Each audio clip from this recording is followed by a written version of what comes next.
So I should just explain a little bit about the current IC rule, which was adopted in 2009. It was originally drafted by American Steve Clark and formally adopted by the class in 2009.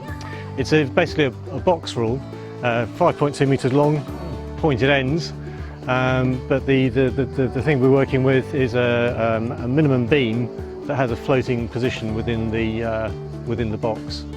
And that's led to a number of variations on shape, and we can see quite a lot of variation with the boats even here. So the first boat here is the Morrison one.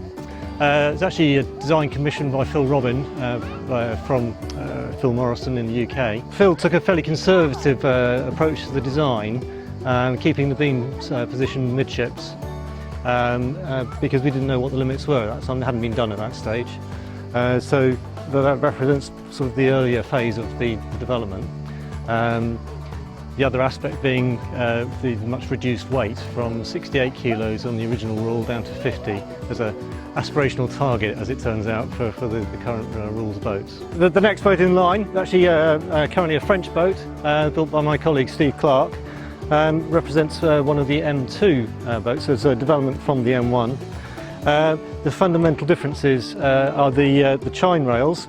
So we've introduced the chine rail on the hull to reduce the skin weight of the water and to generate some dynamic lift. And we actually faired off the gunnel. If you look at the gunnel on the white boat, it's dead straight, and we've restored a curved gunnel to the M2, so it's a little bit prettier.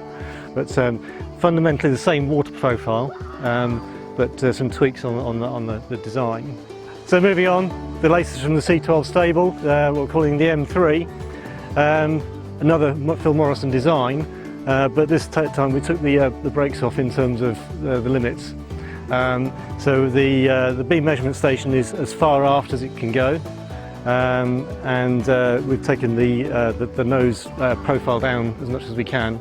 And there's actually a little bit more rocker in the bow, so it hits the weight spot and pushes the limits of the rule, but still very sailable.